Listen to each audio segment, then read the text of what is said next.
اعوذ باللہ من الشیطان الرجیم بسم اللہ الرحمن الرحیم السلام علیکم ورحمۃ اللہ وبرکاتہ۔ ہمارا جو ٹاپک چل رہا ہے وہ 8th کلاس کی ہسٹری کا چیپٹر نمبر 7 ہے، civilising the native educating the nation.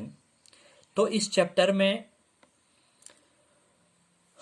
ابھی تک ہم نے کیا پڑھا ہے کہ دو طرح کے لوگ تھے، اورینٹلسٹس اور اینگلسسٹ۔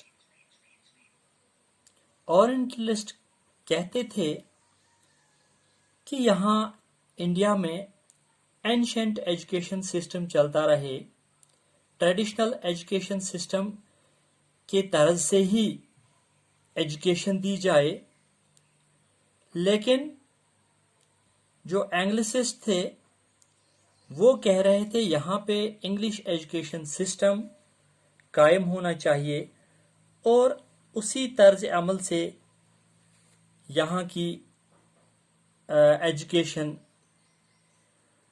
آگے بڑھائی جائے اور یہاں کا سب کچھ جو ہے چینج ہونا چاہیے۔ تو اس طرح سے انہوں نے میکالز منٹ کو فالو کرنے کے لیے زور دیا۔ اور یہ میکالز منٹ کیا تھا؟ ایک لا بنایا جاتا تھا کہ English should be the medium of instruction for higher education. اب اس پہ اور کام کرتے ہوئے ایسٹ انڈیا کمپنی نے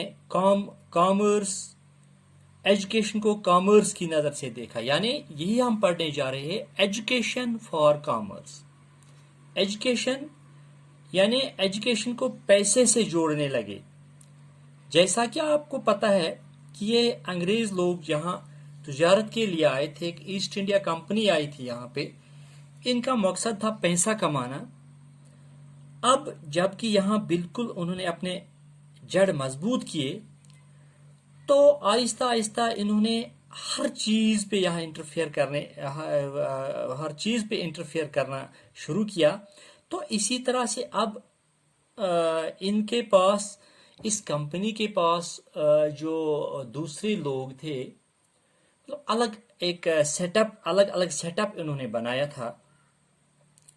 اس کا مقصد صرف یہ تھا پیسہ کمانا۔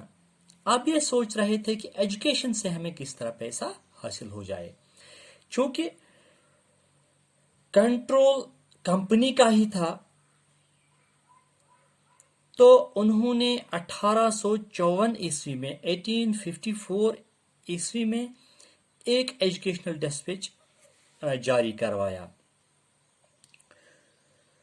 Court of directors of asset India company سے، جو لندن میں انہوں نے قائم کیا تھا، جو انہوں نے گورنر جنرل جو ہندوستان میں اس وقت موجود تھا ان کو بھیجا۔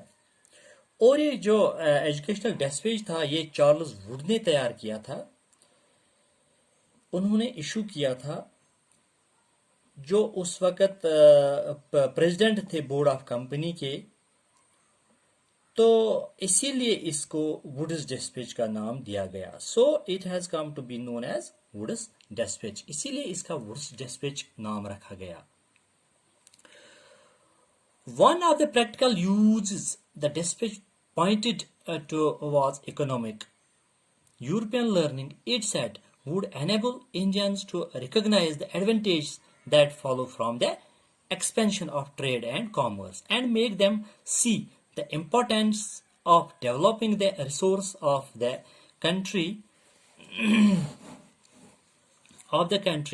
introducing them to European way of life would change their taste and desire and create a demand for British goods.